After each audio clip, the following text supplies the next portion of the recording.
Welcome to Find the Connection, the podcast where we explore the history, development, events, and stories that make Northeast Florida so inviting. I'm your host, Kendra Robertson, a real estate professional, community leader, wellness ambassador, and proud resident of Jacksonville Beach for over 30 years. In each episode, we'll dive into the stories of the people that are making a difference, both at a local level and nationally. We'll share an inside look at real estate with tips for maintaining work-life balance, from winning your mornings to winning your day, all while staying connected with our vibrant local community. So grab your coffee, get comfortable, and let's find the connection between community and living your best life. I have Britt Sanders with me today. He is the founder, owner, and broker for Fluid Realty here in Neptune Beach. And we have had a transaction together, so we've worked together. And he is also very active in the community. So welcome, Britt. Thank you so much for joining me. I really don't know your background. Like, how did you end up with your own brokerage? Yeah, I would say I accidentally created it. So Fluid was an idea that stemmed from years of being in the real estate world. So rewind, I was 18 years old. I've been in the tech world my whole life, and my aunt, who actually works with me, Susan Sanders, talked me into buying my first house when I was just turned 19. And I was looking around when I was 18 years old, and 19 I actually pulled the trigger and bought my first house. And I'll never forget, I was telling my parents, and I grew up in a very middle class, blue collar. My mom, born and raised, she was a waitress, Chili's waitress. My dad was a contractor here around Jacksonville. And I never forgot the moment I told her. I was like, "Hey, I'm closing on my house on Friday," and I think I actually watched her facial expressions because I was warning her, and she's like, "Wait a second, you're actually doing it." And that was before '08, right? So that was in 2003. I think I bought the house, and they were giving out loans based on your bank statements and your your W-2 really wasn't as much of a concern as your pay stub was. So I qualified on paper at the time. And in fact, the way I qualified was I bought a house I got a mortgage, and then I also had to get a HELOC to help with the down payment. So it was, we could spend hours talking about that. But nonetheless, I bought my first house. I lived in it. And that really, watching my dad and my mom grow up in real estate, my grandfather helped develop the beaches, Stan Smith, very influential in the community. I was always a part of it. So I loved real estate, loved buying dirt, bought my first house, and over time continued to buy investments, properties. And it was through Susan, my aunt, who would help me do that. So I would call her up, say, "Hey, I found another house I want to go see. I want to write a contract on it." And over time, she was like, "You should get your real estate license." And I'm like, "No, you're perfect. You're there for me." And it wasn't until she moved to Maine for several years, and I was still reaching out to her saying, "Hey, here's a property. I want to write a contract on it." She was doing it from Maine, and it started to get tougher as I was wanting to get in to see these properties. And she was trying to book these properties with other agents on her team, paying her. And she sat me down and she said, "Look, you need to get your license because it's much easier for you to go see these properties." And so I did that. I did that over the course of, it was like 2.5 months. I did it, at night. I was working full time. Mm-hmm.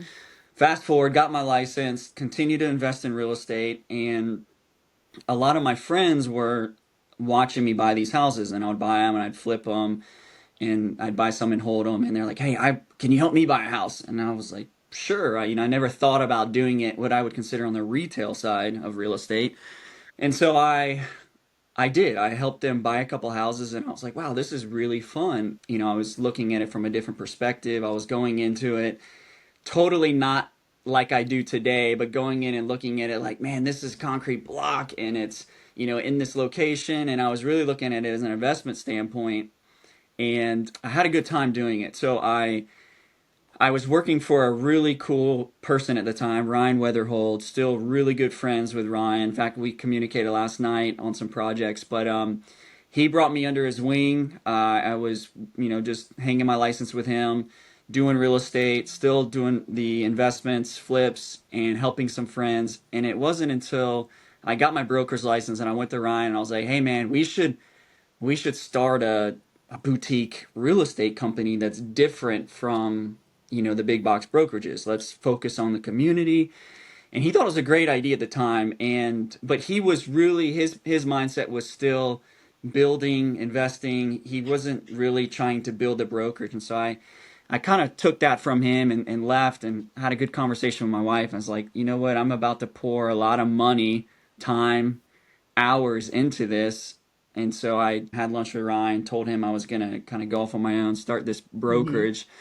And so we did. In 2018, so 10 years after I started really getting passionate about buying and selling and flipping, I started creating a business plan on what a real estate brokerage would look like. And for me, coming from the tech world, I wanted the domain names, I wanted the social handlers, I wanted to be able to Mm-hmm. market this thing as best as we could. So it actually took me about 7 to 9 months to come up with the name and to be able to grab all of the public domains for Right. Fluid. And I remember it was October 2018. I went in, I filed for the LLC. I made the start date 1/1/2019 because I knew that was the day we were going to hit the ground. And so that was what really started it. I of course my first agent was my aunt, so I brought her on board, and she was so excited to be a part of it, and she still is a huge asset to the Right. team today. She's a lot of times when you call the number, she's the first one to answer, and she still is very active in the team, very active in real estate. So yeah, we started the team in 2019, grew the team. My wife was in healthcare at the time. I convinced her to get her real estate license. She did, and she's been selling real estate for several years now Mm-hmm. with Fluid. And now we just brought on our 34th agent Wow, I last didn't week. realize you had that many. Yeah, Good so we have job. we have a fantastic team, and I had a conversation with them this week. The team is much bigger than I could have dreamt it to be or could imagine it to be. And it is at the point now where I have less influence over it than the team does. And what I mean by that is, when I started the company, it wasn't about a numbers game for me. It was really about building a quality company that was a white glove treatment that, when you pointed to the sign and you saw a fluid agent or you saw fluid really, not only if you were an agent, you knew as an agent, if you got a contract from a fluid agent, it was going to be buttoned up. It was going to be good. It was going to be a great transaction. And same with a buyer and seller. We wanted to make sure that the brand stands out throughout all of that. Right. And so for me, as a control freak at the time, I knew that the only way I could sustain that was a slow, progressive building of the team. And so we've been extremely fortunate to have some amazing agents, real estate professionals on our team over the last several years. Some of them are very high top producers in our area. Mm-hmm. Um, and that's really where we decided, you know what, that's our motto. We're gonna build and grow the team with pace, with one agent at a time. It wasn't about the numbers. We have a lot of people reach out to us that would love to join our team, and sometimes it's not a fit right now, Hmm. and it could be a fit later on. And so we tell them that, and it's just been awesome. We've So, what kind of criteria do you look for Yeah, in an agent coming onto your team? that's a great question because most recently, I was very fortunate to bring on the McDills, Richard and Jana from Keller Williams, and Richard and I, which will probably transition us into the life It's with the saving lifeguard. corps. Yeah. Okay. He and I are in the life saving corps together, which is a completely volunteer organization. And so, I sat Richard down and I said, "Man, it's not about how much you close a year. Like, I don't, as much as that's great for the business, it's not great, in my opinion, if your heart and your just quality and brand is not into it from a team standpoint." So we really look at the team and the person. And what we tell them is you're going to get more back from this team when you join than what you potentially could give into it. And what I mean by that is, look at yourself. If brand new agent, and we bring on a couple brand new agents a year, whether you're a phenomenal artist or you're really good at social media or, you're really good at home design and interior design, what is it, what's your passion and what's your niche and what is it that you can provide to the team when you join? Because you're going to need a lot of support from them, but what are you going to give back to the rest of the team? And so we look at that, and some of the stories, man, we've got some of the most talented artists join our team. Sarah Walker, she's a phenomenal artist. Her dad is actually a big, well-known commercial real estate professional. Ari Pinto, phenomenal artist. Does Great some of social media following. yeah, Yeah. most of them. Ari Pinto, he's really created a phenomenal brand for himself, and so a lot of these agents have really embraced, okay, this is who I am and this is what I'm going to do and this is how I'm going to promote myself in real estate. And they've been instrumental, not only outward facing that everybody gets to see on social media, but internally. Like Sarah Walker has gone to open houses and literally done live paintings at open houses. Ari is such an incredible social media drone speaker, and so he goes and supports a lot of our agents and helping them build videos. So it's really, the value in our team is we are individually compensated, right? So you're an individual compensated agent, but you have the support of the team around you. And that is so huge because as a new agent or an experienced agent, every real estate transaction, you're going to need help. You're going to have a question. You're going to need support. You may be out of town. And we have a community of agents that are willing and able to jump in at any time. And a lot of times if I'm on a podcast or I'm at lunch with somebody, they can't get a hold of me. There's a whole triage of people that they're able to reach out to. And after 30 minutes of not being able to get a hold of me, I usually call them back and they're like, oh no, Stephanie already nailed it for me, or Ari was able to review the contract and highlighted a couple of things. So that's really the power that our team provides internally. So as a leader, where are you getting your inspiration and who are you looking to when you need help in running this brokerage? Yes, that's a great question, Kendra. I think as you know more than anybody, we are the quarterbacks, right? We're the quarterback in the deal, and me as a business owner is considered the quarterback of the team, and we need running backs and we need wide receivers, and so we need great lenders, we need great attorneys, we need great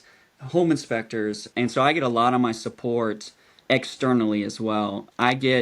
We've got some phenomenal real estate attorneys that I've sat down and had some really good discussions, drafted really cool amendments and agreements that were really outside the box thinking. I've got really good partners internally from a broker standpoint. So, we've got a great internal brokerage community that I'm a part of, that I go to. It's really just a huge network, extending your relationships and building good partnerships is what it comes down Yeah, to. I'm with Keller Williams and I've only been with Keller Williams and I have gotten active on a national level and it's just an endless pool of resources Yep. and people and all that kind of stuff. And I was just curious with more of the boutique brokerage. Yeah, It doesn't change. It doesn't change for us either. Mark Dilworth, one of the most well-known people at Keller, has been a huge role model for me, mentor. I've had many breakfasts, coffees with Mark, and just such a phenomenal person. Pete, I've been able to meet with Pete Carroll and talk to him. As a broker, we have to be able to network and communicate amongst all the brokerages because we have referral agreements, right? And so we do a right. lot of things together. And so another person, Tom at KST, he and I we text all the time, and there's from deals to questions to agents that are looking to join, and we may be at capacity currently, and we Right. really, you have to be able to communicate and to work together amongst, multiple brokerages, because at the end of the day, I mean, we're all in this together. We all Right. transact together, we all work together, and so we have to be able to communicate and help each other out. So are a lot of your agents, are they actual broker associates or That's a good are question. you? So I have three broker associates that are on the team, and one of them unfortunately just left because she has started a long-term property management company and had to become a designated broker for that company. Wow. And Okay. you can't be a designated broker, meaning you can't be in charge of a brokerage and then also hang a license somewhere else. They won't let you do that. We tried. We tried to work through that with Hmm. NEFAR and Florida Realtors, but it's not possible. But the good news is that we're in, we stay. That's another great connection with another business owner, another brokerage, Right.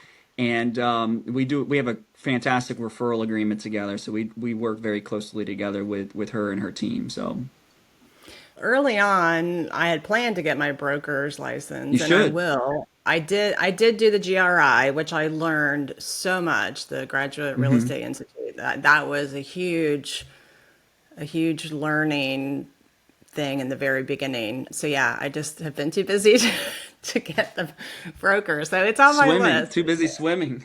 Yes, yes. The swimming has been absolutely fabulous. And yeah, with Keller Williams, that swimming has kind of been part of my wellness journey, and I am a wellness ambassador within their wellness community. That's amazing.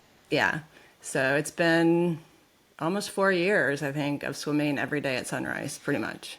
So touching on that, that's probably one of the most important things that I would tell any real estate professional, whether you're young, in your middle in your career, older in your career, just having a wellness path and a goal or just an outlet is so huge, right? I mean, our business is 100%, it is what you put into it, right? So you could decide, I'm going to wake up today and not do anything, binge watch Netflix. Nobody's knocking on the door wondering where you're at, unless you Right. have active deals going on. But that's the thing. You can on the flip side wake up every day and drive yourself to the point that where you're just running yourself ragged, right?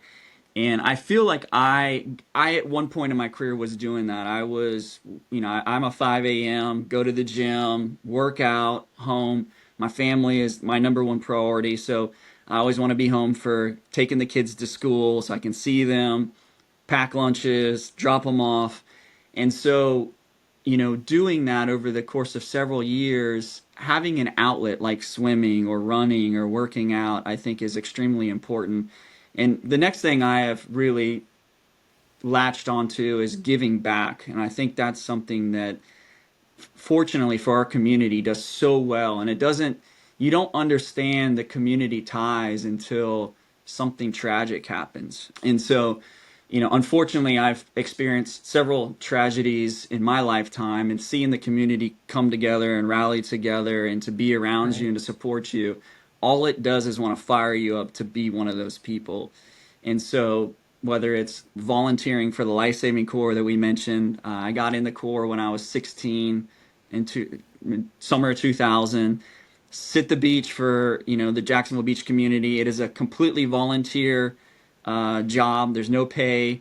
It is very extensive training. You got to pass all of these EMR certifications. You've got to pass your run, your swim. It's a very mentally and physically challenging thing to do to give free time away.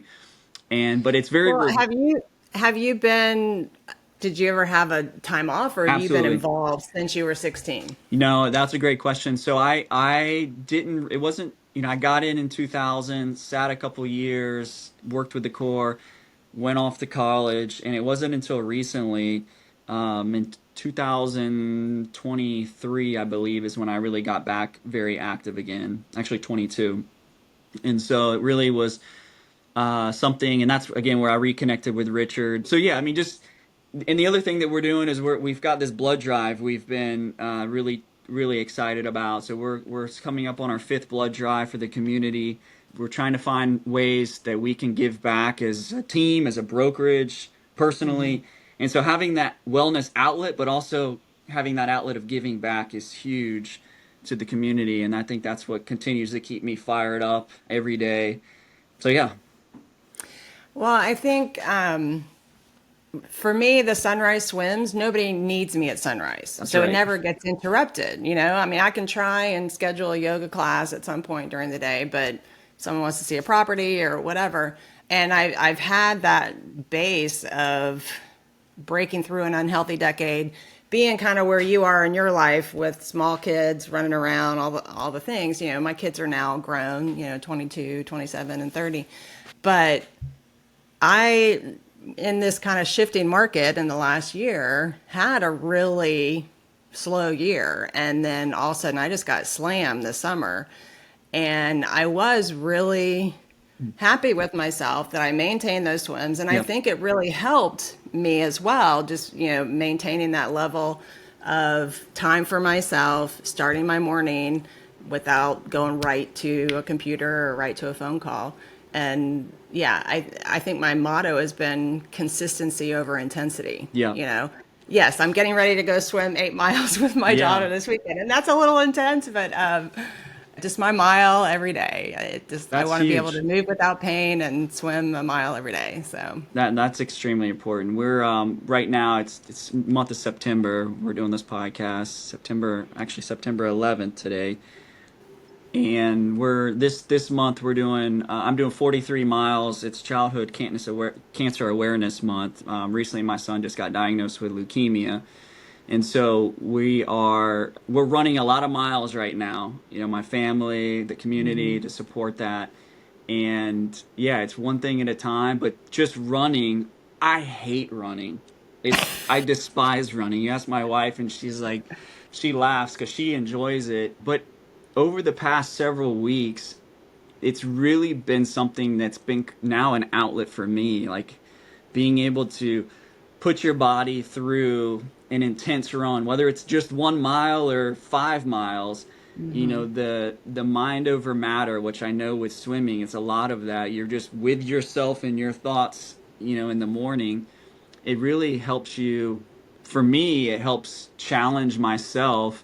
And then when you're done, you feel good about an accomplishment, right? You feel good that right. you swam 2 miles in the morning or that you ran 5 miles, and you're doing something not only physically healthy but mentally healthy. It's huge. So that to me, family and mentally and physically well-being is very important. And I preach that.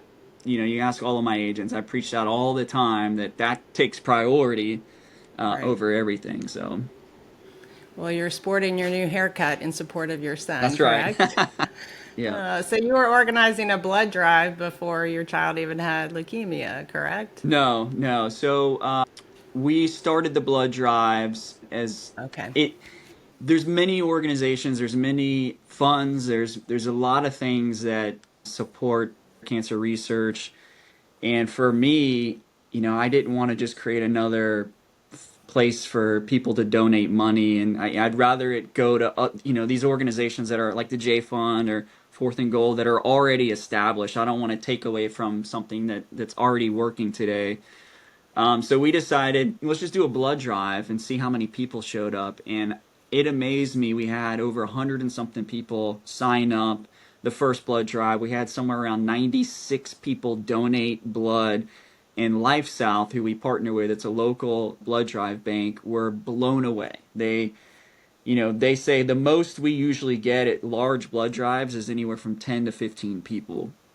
We had over 90 people show up.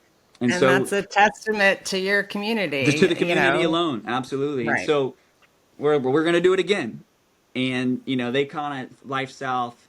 I don't think they kind of laughed or shrugged it off, but they said, they kind of sat me down and said, "Listen, the first drive is always the best, right? Because everybody's fired up to give blood, and then as the charity or the drive kind of starts to lose interest, people start to slow down."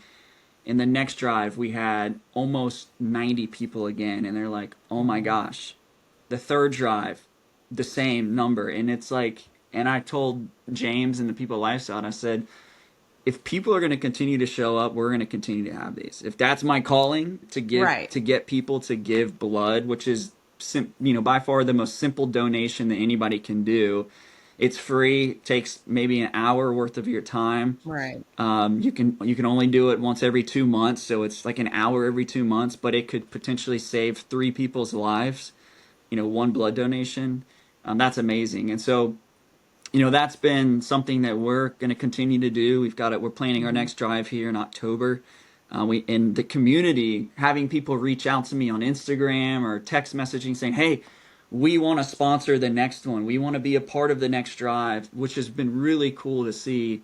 That people are wanting to be a part of that. They want to give back. Right. And sometimes it's hard for people to know what to do. Money's great, but sometimes somebody may not be in a position to donate money. So Right. Correct. they're willing to donate time, and for them blood was huge. And so we're going to continue to do it. October, we've got a couple sponsors. We're going to do a video and showcase who we're going to sponsor with this coming event. But yeah, we're excited about that. That's incredible. So Yeah, I've seen on your social media, like jumping off the pier with your lifeguard trainees. And of course, I see you in the truck sometimes on Sunday when, on the beach. So are you volunteering on like a weekly basis or just event or?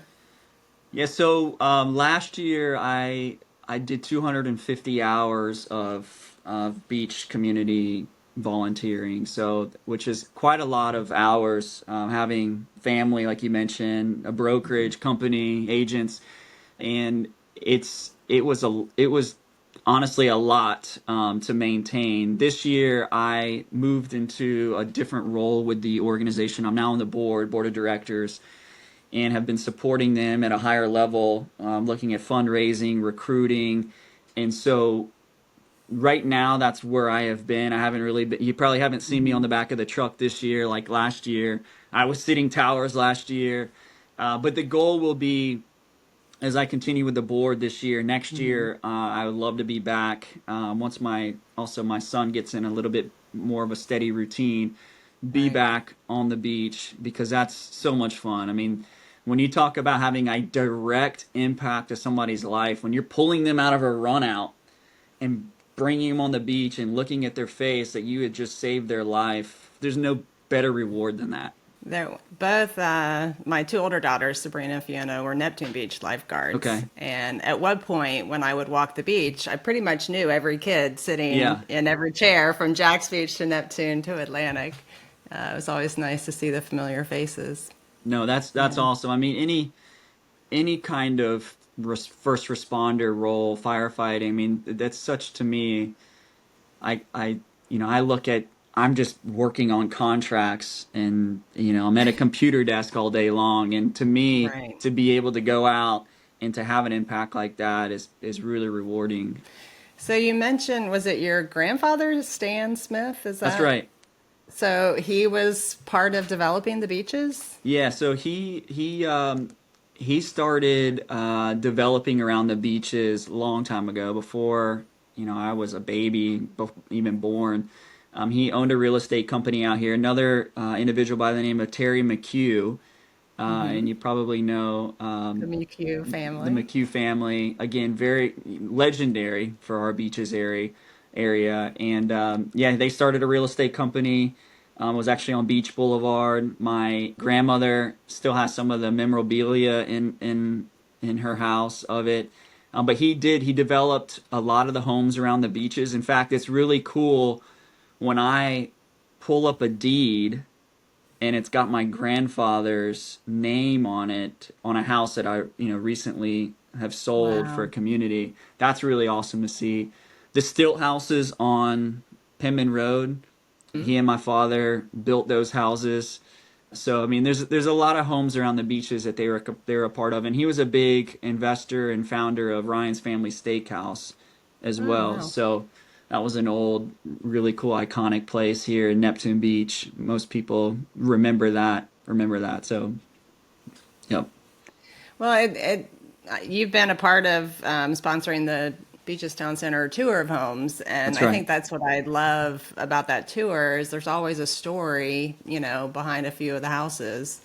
And of course, Neptune Beach Preservation Yep. Society has now gotten really involved in preserving some of those, or recognizing homes that aren't getting torn down. And Yeah. Yeah, some of the homes are really cool, and I do love seeing them being preserved. Many people don't know, but the beaches years ago was a place where nobody wanted to live. It was kind of like if you were poor, you lived at the beach, and the people with money lived out in Arlington in town, and they would come out to the beach and leave the beach. And so a lot of these homes that are 3 bedroom, 1 block, concrete block, they were really just the kind of lower end housing out here at the beach. Mhm. And it's really cool to see what people do to those homes. They strip them down, they remodel them, they make them, or they preserve them in their current character. Mhm. And a lot of these old beach houses, yeah, with the cedar shakes, it's really cool to go into them, especially up in Atlantic Beach. You're right, the beaches tour of homes Mhm. have some really cool properties on tour every year. You get to go in and walk through and see what. And they have old photos in there. My mom's Right. house, I was born and raised in a house my parents built in the 80s, and they built it over top of a swimming pool. So what Oh, most people wow. don't know, this house is on On Olean. Oleander? Yeah, it's built over top of a swimming pool, and so they converted. My grandfather was, they were trying to figure out what to do with this swimming pool that was in the yard, and he said, "Why don't you just build over it?" And so they did, and it's one of the only houses, I think, in Florida that it's a basement. So they've used it as a basement. And when you walk into Wow. my family's home, you actually can walk down a large flight of stairs underground, and they've turned it into a huge game room. It's really cool. I had no idea. Yeah, it's a really Wow. cool. And in fact, my parents' home is there's 7 levels in the home, if you count them all from the basement to the ground floor. So they have 7 levels in the home, and there's a big write up, Florida Times Union write up article that my mom has framed in the hallway about that. Wow. Well, that same neighborhood, part of the Neptune Beach Preservation Society, they discovered that the houses they're not just straight on the lot. They're staggered to capture the ocean Oh breeze. wow, I didn't know So, that. yeah, so when you look at a house closer to First Street or A1A, sorry, Third Street, the yard is pretty big in the front, Right. but then when you get towards like Fifth, the backyard gets bigger because it's staggered. Does that make It sense? does. Yeah, I didn't yeah. realize that. I'll have to, I'll have to text you the image that Allison shared with me. It was pretty cool to kind of see, the planner was Yeah. actually thinking about the ocean breeze. I love that. Yeah, so in my office building, we have the building here on Third Street across from Fletcher Middle School, and we've got some old historical photographs of the beaches in there. We've actually got one Mhm. photograph of just Fletcher Middle School, and it looks to be in the middle of a field Wow. years ago, and it's really cool. In fact, the photo, if you're looking at the photo, you're actually standing in our parking lot where they took the picture. So it's really cool to see where the beaches were and where they've become. And I think, there's a lot. There's going to be a lot of change, continued change in our community. Some people, good or bad. I mean, the beaches community is definitely growing. There's a lot of investments here, Mhm. and I'm excited to see how we continue to preserve and then continue to grow the community. So. Well, in a real estate perspective, when it's a planned development, it's so easy to say, yeah, this is what it's worth. It's really easy to come up with a list price. But the beaches community is not a development. It's not a planned development. So the different styles throughout the beaches area makes it interesting. And I loved it. You can just walk down on every street Yeah, to the beach. I gotta look for the public right away that's every right. mile or whatever. Yeah, we live in um, a very, very cool community, and I think now, fortunately or unfortunately, it's been discovered after COVID. People are like, "What is this place? It's amazing." I knew it all along. I never left here because it's mhm. really, really such a cool place. And I had the opportunity to sit on the planning commission for Jack's Beach for 8 years, and really got to see the developments that came through the community. we got to approve or deny, whatever. But there's some really cool projects that came up, and just to see the planning and the extensive comprehensive plan that was designed years ago, and really how they're just really charted to stay on that track. It's just really cool to see that process come together. So Yeah, when I moved here in the late 90s, there was talk of the oceanfront mall that had been done down South Florida and it never got approved. But what the goal was to have those independent businesses, owners pop up. And I know for my kids that don't live in Jacksonville anymore, they grew up with local restaurants, Right. local, I mean, there's such a great variety of locally owned businesses, and seeing that influence the development as well, you Yeah. know? no, there's a lot of really good stuff, and there's some stuff coming to the beaches. I think is going to be really cool. You can either be for it or against it. I think there's no stopping development, and I Right. think if you put the right leaders in place, and you not necessarily control it, but you guide it down a path that really makes sense. I've seen a lot of really cool things get denied that I wish would have gotten approved. I've seen some things get denied that probably should have been denied, or continue to be denied. But there's some really cool projects coming I'm excited about. And I think our little beaches community is going to continue to evolve. It's going to continue to be a great place to live Right. and raise kids and start a business. Well, is there anything else you want the public to know before we end this conversation? No, I think, this is really awesome, Kendra. Thank you for doing this. And, maybe we get 1 or 2 viewers that watch this. And I would just say that, I appreciate the opportunity to be able to work and live in this community. And if there's anything that either one of us can do for anybody, whether it's on the volunteering side or figuring out how to get plugged into a morning swim, I'm always here for it. Yep. All right. Best of luck, and I will see you soon, I guess. Awesome. Thanks, Kendra. Thanks. Have a good day. Bye. All right. Bye. Thanks for listening to Find the Connection. I hope today's episode gave you some helpful insights and inspired you to get involved in your community. If you enjoyed the show, please subscribe and leave a review. It helps others find us. And if you're interested in making a move or learning more about Northeast Florida, reach out to me anytime. Let's keep finding the connection together. Until next time, stay connected and keep thriving.